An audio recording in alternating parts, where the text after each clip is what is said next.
ഞാൻ ഇന്നിവിടെ സംസാരിക്കാൻ പോകുന്ന വിഷയം മുട്ടുവേദനയും അതിൻ്റെ പരിഹാര മാർഗങ്ങളും.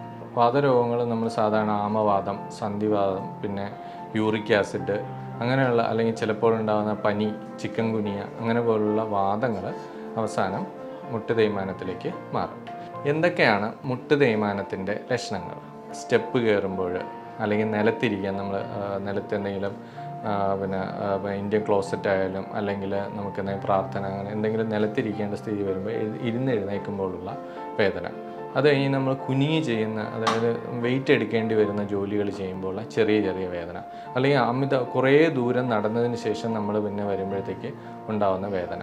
പിന്നെ കൂടുതലും പേഷ്യൻസിന് നമ്മൾ ഒരു തേയ്മാനം, ഇപ്പോൾ കാൽമുട്ടിന് വരുന്ന തേയ്മാനം കാൽമുട്ടിൽ മാത്രമായിരിക്കില്ല, ബാക്കി സന്ധികളെയും ബാധിക്കും. ചില പേഷ്യൻസിന് നട്ടലിന് തേയ്മാനം ഉണ്ടായിട്ട് നമുക്ക് കാലിലോട്ട് അതിൻ്റെ തരിപ്പും വേദനയൊക്കെ വന്നു കഴിഞ്ഞാൽ അത് ഡിസ്ക് തേയ്മാനം.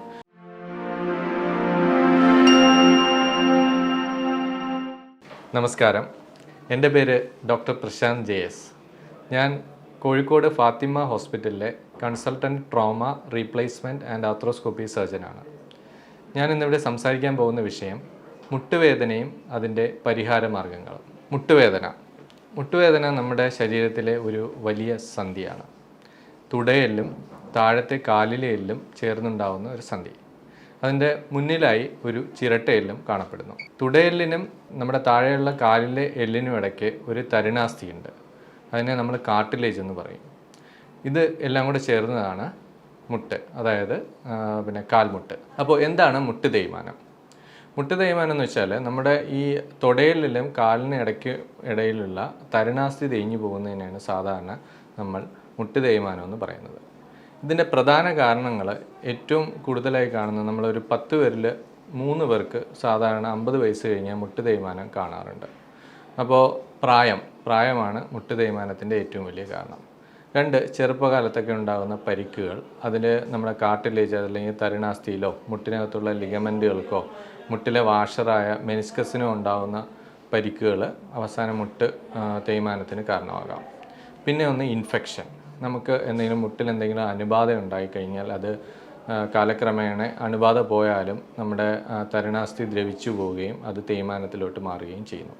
പിന്നെയുള്ളത് വാതരോഗങ്ങൾ നമ്മൾ സാധാരണ ആമവാദം, സന്ധിവാദം, പിന്നെ യൂറിക് ആസിഡ് അങ്ങനെയുള്ള അല്ലെങ്കിൽ ചിലപ്പോൾ ഉണ്ടാകുന്ന പനി, ചിക്കൻ ഗുനിയ അങ്ങനെ പോലുള്ള വാദങ്ങൾ അവസാനം മുട്ട് തേയ്മാനത്തിലേക്ക് മാറും. ഇങ്ങനെ 3-4 കാരണങ്ങളാണ് മുട്ട് തേയ്മാനം ഉണ്ടാക്കുന്നത്. ഇനി എന്തൊക്കെയാണ് മുട്ട് തേയ്മാനത്തിൻ്റെ ലക്ഷണങ്ങൾ? സാധാരണ എൻ്റെ OPയിൽ വരുന്ന രോഗികൾ ഞാൻ 3ആയിട്ട് തിരിക്കാറുണ്ട്. ഒന്ന്, ആദ്യം, അതായത് തുടക്കത്തിലുള്ള തേയ്മാനങ്ങൾ. സാധാരണ ഒരു 40 വയസ്സ് 50 വയസ്സിനിടയിലാണ് തുടക്കത്തിലെ തേയ്മാനം കാണുന്നത്. രണ്ടാമത് കുറച്ച് ഒരു മിഡിൽ ഷേപ്പിലുള്ള, അതായത് മിഡിൽ സ്റ്റേജിലുള്ള തേയ്മാനം. മൂന്നാമത് സിവിയർ ആയിട്ടുള്ള തേയ്മാനം. അപ്പോൾ ലക്ഷണങ്ങളെന്ന് വെച്ച് കഴിഞ്ഞാൽ ആദ്യത്തെ സ്റ്റേജിൽ നമുക്ക് ചെറിയൊരു വേദന, അത് കൂടുതലും ഡിമാൻഡിങ് ആക്ടിവിറ്റീസ്, അതായത് സ്റ്റെപ്പ് കയറുമ്പോൾ അല്ലെങ്കിൽ നിലത്തിരിക്കാൻ, നമ്മൾ നിലത്ത് എന്തെങ്കിലും ഇന്ത്യൻ ക്ലോസറ്റ് ആയാലും അല്ലെങ്കിൽ നമുക്ക് എന്തെങ്കിലും പ്രാർത്ഥന അങ്ങനെ എന്തെങ്കിലും നിലത്തിരിക്കേണ്ട സ്ഥിതി വരുമ്പോൾ എഴുന്നേൽക്കുമ്പോഴുള്ള വേദന. അത് കഴിഞ്ഞ് നമ്മൾ കുനിഞ്ഞ് ചെയ്യുന്ന, അതായത് വെയിറ്റ് എടുക്കേണ്ടി വരുന്ന ജോലികൾ ചെയ്യുമ്പോൾ ചെറിയ ചെറിയ വേദന, അല്ലെങ്കിൽ കുറേ ദൂരം നടന്നതിന് ശേഷം നമ്മൾ പിന്നെ വരുമ്പോഴത്തേക്ക് ഉണ്ടാകുന്ന വേദന. ഇതെല്ലാം നമ്മൾ രാവിലെ അധികം വേദന ഉണ്ടാവില്ല, അവസാനം നമ്മൾ വൈകുന്നേരം അടുക്കുമ്പോൾ ജോലിയൊക്കെ ഇങ്ങനെ ചെയ്ത് കുറച്ചൊരു ക്ഷീണമാകുമ്പോഴാണ് ഈ വേദന കാണപ്പെടുന്നത്. അത് കഴിഞ്ഞിട്ട് രണ്ടാമത്തെ സ്റ്റേജിലേക്ക് ആകുമ്പോഴത്തേക്കും നമുക്ക് തുടക്കത്തിൽ തന്നെ, അതായത് നമ്മൾ ഒരു കുറച്ച് നേരം രാവിലെ കഴിഞ്ഞ് കുറച്ച് നേരം ജോലി എടുക്കുമ്പോൾ തന്നെ കാല് ചെറുതായിട്ട് വേദന തുടങ്ങും. അത് ഈ പറഞ്ഞ ഡിമാൻഡിങ് ആക്ടിവിറ്റി അല്ലാതെ കുറച്ച് ദൂരം നമുക്ക് 1 കിലോമീറ്റർ താഴെയൊക്കെ നടന്നു തുടങ്ങുമ്പോൾ തന്നെ ഈ വേദന കാണാറുണ്ട്. അവസാനത്തെ സ്റ്റേജിൽ നമുക്ക് തീരെ നടക്കാൻ പറ്റാത്ത ഒരു സ്റ്റേജ്, നമ്മൾ നടക്കാൻ പറ്റാതെ വരിക, മുട്ട് വളയുക, തീരെ നമുക്ക് സ്റ്റെപ്പ് കയറാൻ പറ്റാതെ വരിക, നിലത്തിരിക്കാൻ പറ്റാതെ വരിക, കയറ്റം കയറാൻ പറ്റാതെ വരിക. ഈ സ്റ്റേജിൽ അവസാനമായി നമ്മൾ വീൽ ചെയറിലേക്ക് പോകുന്ന ഒരവസ്ഥ. അപ്പോൾ ഇതൊക്കെയാണ് നമ്മളെ ലക്ഷണങ്ങൾ. പിന്നെ കൂടുതലും പേഷ്യൻസിന് നമ്മൾ ഒരു തേയ്മാനം, ഇപ്പോൾ കാൽമുട്ടിന് വരുന്ന തേയ്മാനം കാൽമുട്ടിൽ മാത്രമായിരിക്കില്ല, ബാക്കി സന്ധികളെയും ബാധിക്കും. ചില പേഷ്യൻസിന് നട്ടലിന് തേയ്മാനം ഉണ്ടായിട്ട് നമുക്ക് കാലിലോട്ട് അതിൻ്റെ തരിപ്പും വേദനയൊക്കെ വന്നു കഴിഞ്ഞാൽ അത് ഡിസ്ക് തേയ്മാനം. പിന്നെ നട്ടലിനെ ബാധിക്കുന്ന ചില വാദങ്ങൾ ഞാൻ നേരത്തെ സൂചിപ്പിച്ചതുപോലെ സന്ധിവാദം, ആമവാദം ഇതൊക്കെ നട്ടലിനെയും ബാധിക്കാം. പിന്നെ ഉണ്ടാകുന്ന ഒരു തേയ്മാനമാണ് കഴുത്ത് തേയ്മാനം. നമ്മളെന്തെങ്കിലും കുറേ നേരം ജോലി ചെയ്യുകയോ ബസ് ഇപ്പോൾ കൂടുതലിപ്പം നമ്മൾ ഈ ഓൺലൈൻ ക്ലാസ്സുകൾ ഒക്കെ ഒരുപാട് അറ്റൻഡ് ചെയ്യുന്നവർക്ക് കഴുത്ത് തേയ്മാനം കാണുന്നുണ്ട്. അതുപോലെ തന്നെ നമ്മൾ പിന്നെ ഈ കമ്പ്യൂട്ടർ വർക്കൊക്കെ ചെയ്യുന്ന IT ഫീൽഡ്, ബാങ്ക് ജീവനക്കാർക്ക് ഒരുപാട് പേര് നമുക്ക് കഴുത്ത് വേദനയായിട്ടൊക്കെ വരുന്നുണ്ട്.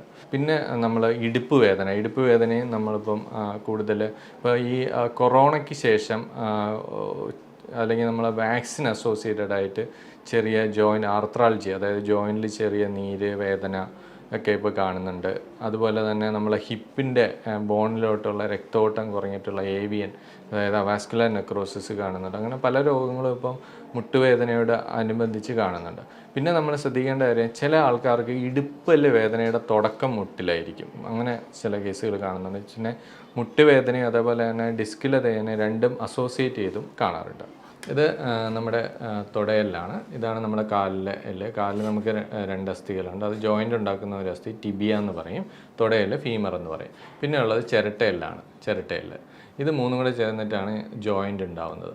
അതിൽ ഒരു ക്യാപ്പ് പോലെ കാണപ്പെടുന്ന ഭാഗമാണ് തരുണാസ്ഥി. നമ്മളെ ചെവിയിലേക്ക് പോലുള്ള അസ്ഥി പോലെ ഒരു തരുണാസ്ഥി കാണപ്പെടുന്നുണ്ട്. അത് കഴിഞ്ഞിട്ട് കാണുന്ന ലിഗമെന്റ്, നമ്മൾ ഉള്ളിൽ സൂക്ഷിച്ച് നോക്കിയാൽ അറിയാം, ലിഗമെൻറ്റുകൾ കാണുന്നുണ്ട്, സൈഡിൽ ലിഗമെൻറ്റുകൾ കാണുന്നുണ്ട്. പിന്നെ കാണുന്ന വാഷർ. ഇത്രയാണ് നമ്മളൊരു സന്ധിയുടെ ഘടന എന്ന് പറയുന്നത്. അപ്പോൾ എന്താണ് തേയ്മാനം എന്ന് വെച്ച് കഴിഞ്ഞാൽ, ഈ തരുണാസ്ഥിയിൽ ചെറുതായിട്ട് തേയ്മാനം വന്ന് എല്ല് എക്സ്പോസ്ഡ് ആവും. അതായത് എല്ല് വെളിയിൽ വരും. എല്ല് വെളിയിൽ വന്നു കഴിഞ്ഞാൽ പതുക്കെ എന്ത് ചെയ്യുമെന്ന് വെച്ച് കഴിഞ്ഞാൽ ചെറിയ വേദന, നമ്മളിങ്ങനെ നടക്കുമ്പോഴും ഓടുമ്പോഴും ഒക്കെ, അല്ലെങ്കിൽ നമ്മൾ കൂടുതൽ ഡിമാൻഡിങ് ഞാൻ പറഞ്ഞ ആക്ടിവിറ്റീസിൽ ഇവിടെ ഉരങ്ങി വേദന വരും. പിന്നെ വേറൊരു ഇതിൻ്റെ കൂടെ അസോസിയേറ്റ് ചെയ്ത കാര്യം, കാലിന് ഉള്ളിലുണ്ടാകുന്ന ഉളുക്കുകൾ. ചില ആൾക്ക് നമ്മൾ സ്റ്റക്കായി നിന്ന് പോയി അല്ലെങ്കിൽ ഉളുക്കി നിന്ന് പോയി എന്നൊക്കെ പറയും. അതെന്താ കാരണം എന്ന് വെച്ചാൽ ഇതിനുള്ളൊരു വാഷറുണ്ട്, മെനിസ്കസ്. അത് പൊട്ടുമ്പോൾ പെട്ടെന്ന് ചില പൊസിഷനിൽ വരുമ്പോഴത്തേക്ക് കാല് സ്റ്റക്കായി പോകാം. അത് 2nd സ്റ്റേജിലാണ് അത് അങ്ങനെ വരുന്നത്. പിന്നെയുള്ള 3rd സ്റ്റേജിലാകുമ്പോഴത്തേക്ക് ഈ തരുണാസ്ഥി പൂർണ്ണമായും തേഞ്ഞു പോവുകയും അത് ഒരു വശത്തേക്ക് ചരിഞ്ഞ് കാല് വളയുന്ന ഒരവസ്ഥയിലേക്ക് മാറുകയും ചെയ്യുന്നുണ്ട്. അപ്പോൾ ഇതൊക്കെയാണ് നമുക്ക് മുട്ടിൻ്റെ ഘടന, അല്ലെങ്കിൽ എന്തൊക്കെ ലക്ഷണങ്ങളാണ് മുട്ടുവേദനയെ സംബന്ധിച്ച് വരുന്നത് എന്നൊക്കെ. ഇനി എങ്ങനെയാണ് നമ്മൾ ഒരു രോഗി നമ്മുടെ OPയിലേക്ക് മുട്ടുവേദനയായിട്ട് വന്നു കഴിഞ്ഞാൽ എങ്ങനെയാണ് നമ്മളവരെ ചികിത്സിക്കുന്നത്, എന്തൊക്കെയാണ് നമ്മൾ അവരെ പരിശോധിച്ച് നോക്കുന്നത്, എന്തൊക്കെ എക്സ്റേ എടുക്കേണ്ടതുണ്ട്, എന്തൊക്കെ ബ്ലഡ് എന്തിനാണ് പരിശോധിക്കേണ്ടത് എന്നൊക്കെ നമുക്ക് നോക്കാം. അപ്പോൾ ഒരു പേഷ്യൻറ്റ് നമ്മൾ മുട്ടുവേദനയായിട്ട് വന്നു കഴിഞ്ഞാൽ ആദ്യം നമ്മൾ അവരുടെ ഹിസ്റ്ററി, നേരത്തെ ഞാൻ പറയാം എന്തൊക്കെയാണ് മുട്ടുവേദനയിലേക്ക് നയിക്കുക. എല്ലാ മുട്ടുവേദനയും തേയ്മാനമാണെന്നല്ല, ചിലപ്പോൾ നമ്മൾ ചെറിയ ക്യാൻസറുകൾ, നമ്മൾ എല്ലിനെ ബാധിക്കുന്ന ക്യാൻസറുകളും അല്ലെങ്കിൽ നമ്മുടെ സൈനോവിയത്തെ ബാധിക്കുന്ന സൈനോവിയൽ കോൺട്രോമാറ്റോസിസ് എന്ന് പറയുന്ന ചെറിയ പ്രശ്നങ്ങളൊക്കെ മുട്ടുവേദനയോടനുബന്ധിച്ച് വരാറുണ്ട്. അപ്പോൾ വരുന്ന പേഷ്യൻസിനെ നമ്മൾ ആദ്യം അവരുടെ പിന്നെ കാരണങ്ങൾ ആരാഞ്ഞിട്ട്, എങ്ങനെയാണ് നിങ്ങൾ വീഴ്ചയുണ്ടോ അല്ലെങ്കിൽ നിങ്ങൾക്ക് വേറെ ഏതെങ്കിലും ജോയിൻറ്റ് വാദത്തിൻ്റെ ലക്ഷണങ്ങളുണ്ടോ, എന്തൊക്കെ ചെയ്യുമ്പോഴാണ് വേദന നോക്കിയിട്ട് നമ്മൾ അവരെ ഒരു എക്സ്റേക്ക് വിധേയരാക്കാറുണ്ട്. എക്സ്റേ നോക്കുമ്പോൾ അതിൻ്റെ ഈ കാർട്ടിലേജിൻ്റെ തേയ്മാനം അനുസരിച്ച് അവരെ മൈൽഡ്, മോഡറേറ്റ്, സിവിയർ 3 ഗണത്തിൽ തിരിക്കാറുണ്ട്.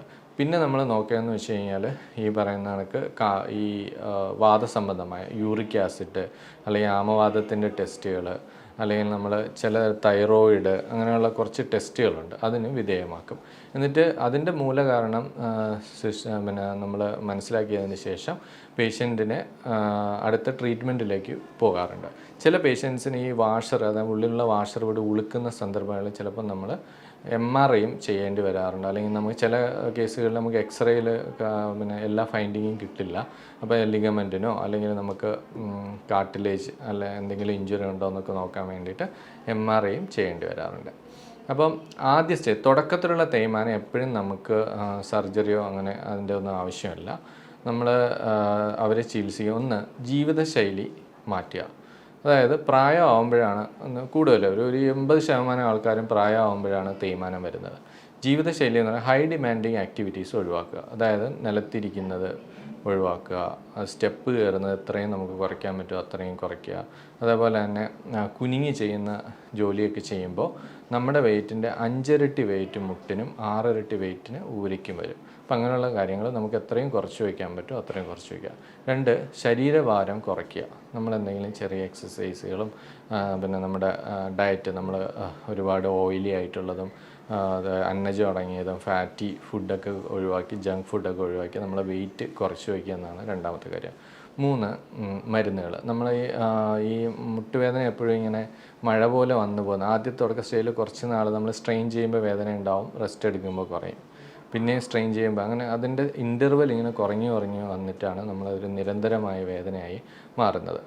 അപ്പം ആ സമയത്ത് നമ്മൾ മരുന്നുകൾ ആവശ്യം. നമുക്ക് വേദന സംഹാരികൾ ഡോക്ടർ നിർദ്ദേശിക്കുന്ന പ്രകാരം കഴിക്കുക. ചിലപ്പോൾ യൂറിക് ആസിഡ് അങ്ങനെ വാദത്തിൻ്റെ മരുന്നുകളൊക്കെ കുറച്ച് കഴിക്കേണ്ടി വരും. പിന്നെ ഏറ്റവും പ്രധാനമായിട്ടുള്ള ഒരു കാര്യം എന്ന് പറഞ്ഞാൽ എക്സസൈസ് എന്ന് പറഞ്ഞു കഴിഞ്ഞാൽ നമ്മൾ സാധാരണയായ ഒരു ഇതെന്ന് വെച്ചാൽ നമ്മുടെ വെയിറ്റിൻ്റെ ഏകദേശം 60 മുതൽ 70% വെയിറ്റും എല്ല് കൂടെയാണ് പോകുന്നത്. നമുക്കൊരു ശരീരഭാരത്തിൻ്റെ നമുക്കിപ്പോൾ സന്ധികളിലൂടെ താഴോട്ട് ഭൂമിയിലോട്ട് പോകുമ്പോൾ എല്ലിൽ കൂടെയാണ് പോകുന്നത്. ബാക്കിയുള്ള 30% വെയിറ്റ് ബിയറിങ്ങും മസിലുകളാണ് ചെയ്യുന്നത്. അപ്പോൾ നമ്മൾ എന്താ ചെയ്യുന്നത് വെച്ച് കഴിഞ്ഞാൽ മസിലുകൾ ബലപ്പെടുത്തുമ്പോൾ എല്ലിനിടയിലുള്ള പ്രഷർ കുറച്ചുകൊണ്ട് തേയ്മാനത്തിൻ്റെ വേദന കുറയ്ക്കുക എന്നുള്ളതാണ് അത് നമുക്ക് 2 രീതിയിൽ ചെയ്യാം. ഫിസിയോതെറാപ്പി എന്ന് പറഞ്ഞാൽ നമ്മൾ അവിടെ പോയിട്ട് ചൂടിൻ്റെയും അങ്ങനെയുള്ള അൾട്രാസൗണ്ട് തെറാപ്പി പോലുള്ള ചികിത്സകളുണ്ട്. അത് കഴിഞ്ഞ് ചുറ്റുമുള്ള കോർട്ടിസെപ്സ്, ഹാംസ്ട്രിങ് പോലുള്ള മസിലുകൾ ബലപ്പെടുത്താൻ വേണ്ടിയിട്ടുള്ള എക്സസൈസുകളും ചെയ്യുക. ഇങ്ങനെ ഒരു ഘട്ടം ചിട്ടയായി ഇത് ചെയ്യുന്നവർക്ക് ചിലപ്പോൾ നമുക്ക് പിന്നെ മരുന്നുകൾ പോലും ഇല്ലാതെ കൊണ്ടുപോകാറുണ്ട്. പിന്നെ നമ്മൾ കഴിക്കുന്ന ഒരു സാധനം എന്ന് വെച്ചാൽ തരുണാസ്ഥി ഉണ്ടായ ഒരാളെ ഗ്ലൂക്കോസമിനോ ഗ്ലൈക്കാൻസ് എന്ന് പറയുന്ന കുറച്ച് മരുന്നുകൾ നമ്മൾ കഴിക്കാറുണ്ട്. പിന്നെ സ്ത്രീകളിലും ഒക്കെ കൂടുതലും കാൽഷ്യം ഡെഫിഷ്യൻസി, കാൽഷ്യം കുറവുള്ള അസ്ഥിബലക്ഷയവും തേയ്മാനത്തിൻ്റെ ആക്കം കൂട്ടുന്ന ഒരു വസ്തുതയാണ്. അപ്പോൾ കാൽഷ്യം ടാബ്ലറ്റുകളും നമ്മൾ ഡോക്ടറുടെ നിർദ്ദേശപ്രകാരം കഴിക്കേണ്ടി വരും.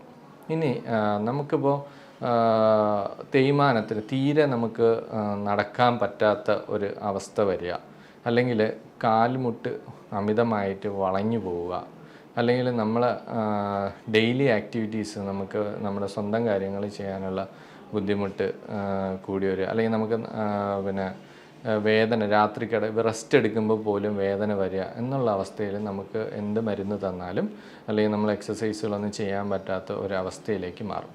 ആ സമയത്താണ് നമ്മൾ സർജറിയെക്കുറിച്ച് ആലോചിക്കുക.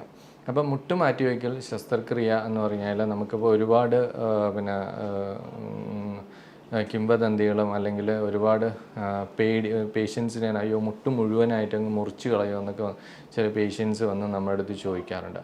അങ്ങനെയല്ല, തരുണാസ്ഥി ഈ ഭാഗമാണ് നമുക്ക് തേഞ്ഞു പോയതിന് ശേഷമാണ് ഈ എല്ലുകൾ ഉരസിയിട്ടാണ് വേദന ഉണ്ടാവുക. അപ്പം നമുക്കിവിടെ ഒരു പ്രൊട്ടക്ഷനായിട്ടുള്ള ഒരു കവചം വെച്ച് കൊടുക്കും. അതാണ് മുട്ടുമാറ്റിവയ്ക്കൽ ശസ്ത്രക്രിയ എന്ന് പറയുന്നത്. അപ്പോൾ ഇത് നമ്മുടെ തുടയെല്ല്, ഇത് താഴത്തെ എല്ല്. അപ്പോൾ ഇതിന് മേലുള്ള തരുണാസ്ഥിക്ക് പകരം നമ്മളൊരു മെറ്റൽ, ഒരു കൊബാൾട്ട് ക്രോമിയം പോലുള്ള മെറ്റൽ ഉപയോഗിക്കുന്നു. ഇവിടെ ഒരു പ്ലാസ്റ്റിക്കിൻ്റെ ഇൻസേർട്ട് ഉണ്ട്, പിന്നെ ഒരു മെറ്റൽ ടിബിയയ്ക്ക്. അപ്പോൾ ഒരു 3 മില്ലിമീറ്റർ മുതൽ 9 മില്ലിമീറ്ററുള്ള ഒരു ഭാഗം മുറിച്ച് കളഞ്ഞതിന് ശേഷം അവിടെ നമ്മളിത് വയ്ക്കുന്നു. ഇതാണ് ഈ ഓപ്പറേഷൻ. അതുപോലെ തന്നെ നമ്മുടെ ഓപ്പറേഷന് ശേഷം നമ്മുടെ സ്വന്തം കാര്യങ്ങൾ ചെയ്യാനും നമുക്ക് വേദനരഹിതമായി നടക്കാനും കഴിയും. അപ്പോൾ ഞാൻ നേരത്തെ പറഞ്ഞ സങ്കീർണമായ വേദനകളുള്ള ഒരവസ്ഥയിൽ എത്തിച്ചേരുമ്പോൾ നമ്മൾ മുട്ട് മാറ്റി വയ്ക്കും. അപ്പോൾ എന്താണ് നമ്മൾ ഇതിന് വേണ്ടിയുള്ള തയ്യാറെടുപ്പുകൾ? നമ്മളതൊരു വളരെയധികം പ്ലാൻഡ് ആയിട്ടുള്ള ഒരു ഓപ്പറേഷനാണ്, എമർജൻസി ആയിട്ടുള്ള ഒരു ഓപ്പറേഷനല്ല. അപ്പോൾ നമ്മളൊരു പേഷ്യൻറ്റ് വന്നു കഴിഞ്ഞാൽ പേഷ്യൻറ്റിന് നമ്മൾ ആദ്യം തന്നെ കാർഡിയോളജി, മെഡിസിൻ, അതേപോലെ തന്നെ നമുക്ക് എവിടെയെങ്കിലും അണുബാധകളുണ്ടോ, അതിപ്പോൾ നമ്മൾ ENT ആയാലും യൂറോളജിയോ അല്ലെങ്കിൽ പിന്നെ ഡെൻ്റലോ എന്തെങ്കിലുമൊക്കെ അണുക്കൾ ബാധ ഉണ്ടെങ്കിൽ അതൊക്കെ ചോദിച്ചിറങ്ങിയിട്ട് അതിൻ്റെ അണുക്കൾ ബാധയെല്ലാം മാറ്റി നമ്മൾ കാർഡിയോളജിസ്റ്റിൻ്റെ ഒരു ഫിറ്റ്നസ് മേടിക്കും, മെഡിസിൻ ഫിറ്റ്നസ് മേടിക്കും, അനസ്തേഷ്യ ഡോക്ടറുടെ ഫിറ്റ്നസ്സൊക്കെ മേടിച്ചിട്ടാണ് പേഷ്യൻറ്റിനെ അഡ്മിറ്റ് ആക്കി കഴിഞ്ഞാൽ നമ്മൾ ഒരു ദിവസം സർജറി ചെയ്യുന്നു. പിറ്റേ ദിവസം തന്നെ നമുക്ക് ഇവിടെ നമ്മൾ ഫാത്തിമ ഹോസ്പിറ്റലിൽ ചെയ്യുന്ന സർജറി വേദന കുറഞ്ഞ ഒരു സർജറിയാണ്. അപ്പോൾ അത് നമുക്ക് പുറകിലൂടെ ട്യൂബിട്ട് കണ്ടിന്യൂസ് മെഡിസിൻ തന്നിട്ട് 2 ദിവസം തീരെ വേദന ഒരു 90-95% സർജറിയുടെ വേദന ഇല്ലാത്ത രീതിയിലുള്ള ഓപ്പറേഷനാണ് ഇവിടെ ചെയ്യുന്നത്. പിറ്റേ ദിവസം തന്നെ നമുക്ക് നടക്കാൻ പറ്റും. 3ാമത്തെ ദിവസം തൊട്ട് ബാത്റൂമിൽ പോവാം. നമുക്ക് ടോയ്ലറ്റ് ട്രെയിനിങ് കാര്യങ്ങളും തരും. 6ാമത്തെ ദിവസം നമ്മളിവിടെ നിന്ന് സ്റ്റെപ്പൊക്കെ ഇറക്കിയിട്ടാണ് പേഷ്യൻ്റ് ഡിസ്ചാർജ് ചെയ്യുന്നത്. പിന്നെ 2 പ്രാവശ്യം നിങ്ങൾ ഹോസ്പിറ്റലിൽ വരേണ്ടി വരും. 2ാമത്തെ പ്രാവശ്യം വരുമ്പോൾ നമ്മളൊരു 15 ദിവസം കഴിഞ്ഞതിന് ശേഷം സ്റ്റിച്ച് എടുക്കും. ഇതിനിടയ്ക്ക് ഫിസിയോതെറാപ്പി ഉണ്ട്, എക്സസൈസുകളുണ്ട്. അത് നമുക്ക് വീട്ടിൽ ചെയ്യാവുന്നതുകൊണ്ട് ഇവിടെ വരുമ്പോൾ ഇവിടെ വെച്ച് ചെയ്യാവുന്നതുണ്ട്.